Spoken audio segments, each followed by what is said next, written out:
நிலவேம்பு சித்தர் ஸ்ரீலா ஸ்ரீ பாபுஜி சுவாமிகள் நாகசக்திமன் தெய்வீக மூலிகை ஆராய்ச்சி நிலையத்தினுடைய நிறுவன தலைவர். 2009ஆம் ஆண்டிலிருந்து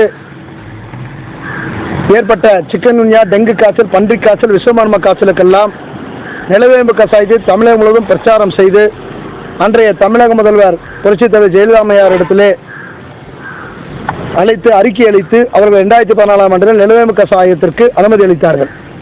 டெங்கு காய்ச்சலுக்கு நிலவேம்பு கசாயம்தான் குணப்படுத்த முடியும் என்று அன்றைய தமிழக முதல்வராக இருந்த மறைந்த முன்னாள் முதல்வர் ஜெயலலிதா அம்மையாரும் நமது மதிப்புக்குரிய முன்னாள் முதல்வர் எடப்பாடி பழனிசாமி அவர்களும் அறிக்கைகளை கொடுத்து அன்றைய சுகாதாரத்துறை அமைச்சர் விஜயபாஸ்கர் அவர்கள் கொரோனா காலகட்டங்களிலே 2019 கொரோனா பரவன போது எந்த தடுப்பூசியும் இல்லை, உலகமே ஸ்தம்பிச்சு நின்றுச்சு.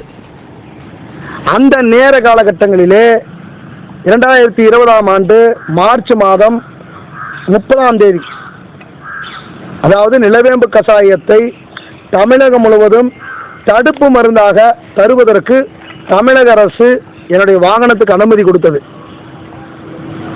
இதுபோன்று இப்போ இருக்கின்ற நமது தமிழக முதல்வர் மு.க. ஸ்டாலின் அறிவித்தல் பேரிலே நமது சுகாதாரத்துறை அமைச்சர் மாண்புமிகு மா. சுப்பிரமணியம் அவர்களும் நமது செய்தி மக்கள் தொடர்பு அமைச்சர் சக்கரபாணி அமைச்சர் இவர்களெல்லாம் சந்தித்து நிலவேம்பு கசாயத்துடைய மகிமை எடுத்து வருவதன் பயனாக அவர்கள் சித்த மருத்துவத்தை அன்றைய காலகட்டத்திலே கொரோனா காலகட்டங்களுக்கு தடுப்பு மருந்தாக பயன்படுத்துவதற்கு அனுமதி அளித்தார்கள். அதன் பலனாக தமிழகம் முழுவதும் 5 லட்சம் பேருக்கு நிலவேம்பு கசாயம் கொடுத்துருக்கேன். இதில் எல்லாத்துக்கும் ஆதாரம் இருக்குது.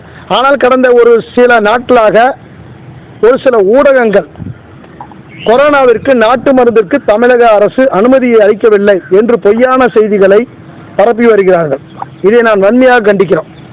ஏன்னா எல்லா ஊடகங்களையும் சொல்ல ஒரு சில ஊடகங்கள் பொய்யான செய்திகளை பரப்புகின்றன.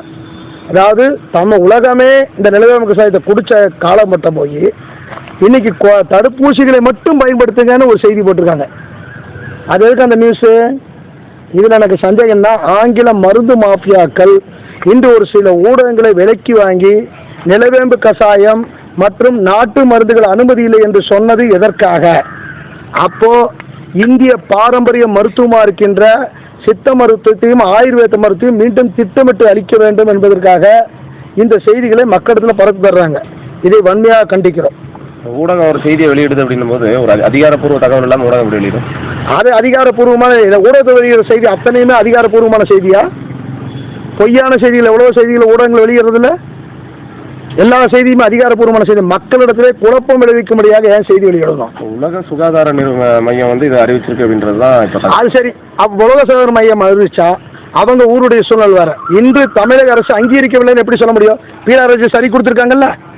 2020ஆம் ஆண்டு பீலா ராஜேஷ் ஐயர் சுகாதாரத்துறை அமைச்சர் அவருடைய அறிவுறுத்தல் பேரில் சுகாதாரத்துறை செயலாளர் நிலவேம்பு கசாயம் கபசுர குடியிலிருந்து அறிக்கை கொடுத்துருக்காங்கல்ல, எப்படி பயன்படுத்தணும் கொடுத்துருக்காங்கல்ல.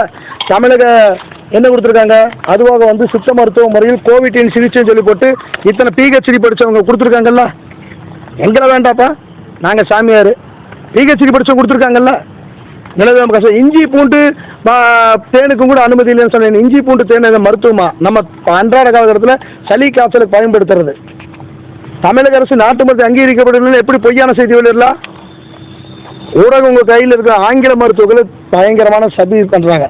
ஏன்னா மக்கள் எல்லாம் இன்று சித்த மருத்துவத்தை ஆயுர்வேதத்தையும் மருந்துகளை பயன்படுத்தி வருகின்ற சூழ்நிலையை பயன்படுத்தி இன்று நிலவேம்பு கசாயத்தை 15 ஆண்டுகளாக பிரச்சாரம் செய்கின்ற பாபுஜி சுவாமிகள் பல்வேறு நேரங்களிலே கொலை மிரட்டல் பல்வேறு பிரச்சனை வந்தது ஊடகங்களுக்கு எல்லாத்துக்கும் தெரியும்.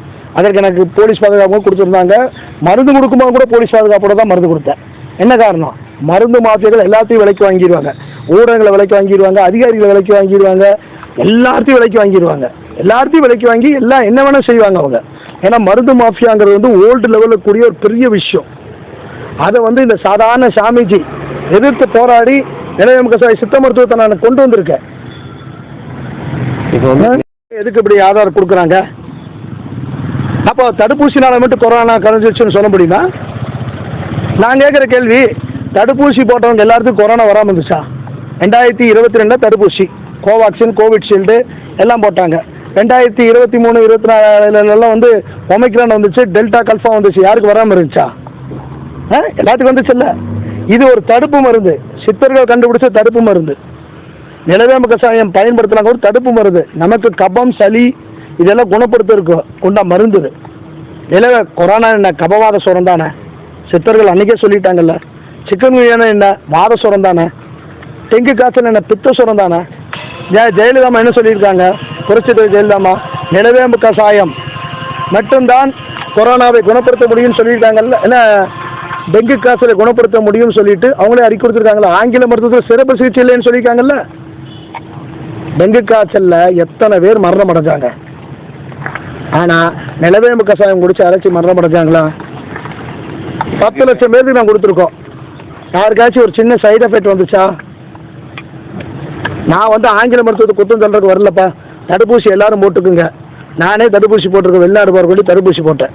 தடுப்பூசிக்கு நான் சம்மந்தம் இல்லை. தடுப்பூசியை மட்டும் பயன்படுத்துங்கள் ஏன் கொடுத்தீங்க? நாட்டு மருந்துக்கு அனுமதி இல்லைன்னு ஏன் சொல்கிறீங்க?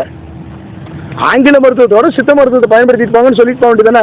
சுகாதாரத்துறை தராத அறிக்கையை ஏன் ஊடகங்கள் வெளியிட்டீங்க? இப்போ சுகாதாரத்துறை தரலாங்க. சுகாதாரத்துறை கொடுத்திருந்தா ஜீவோ வந்திருக்குமல்ல, அத்தனை பத்திரிகையில் வந்திருக்குமல்ல, தினமலர் பத்திரிகையில் வந்திருக்குமல்ல, தினத்தந்தியில் வந்திருக்குமல்ல, தினகரனில் வந்திருக்கணுமல்ல, இல்லை கவர்மெண்ட் ஜீவோ இந்த மாதிரி வந்திருக்குமல்ல. அது எப்படி சுகாதாரத்துறை அறிக்கை கொடுக்கும்?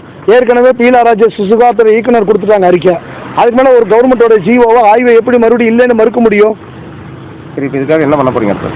என்ன பண்ண போற? நீதிமன்றம் நீதிமன்றம் போகிற வேலையில் கிடையாது. ஆண்டவங்கிட்ட தான் நீதி கேட்குறேன். இன்னைக்கு எல்லா விஷயத்துக்கும் நீதிமன்றத்துக்கு போனோம், எல்லா விஷயம் ஜெயிச்சிருக்கா? நான் நீதிமன்றத்துக்கு போனேன், அந்த பராசக்தியில் நீதி கேட்டேன், அவ்வளோதான்.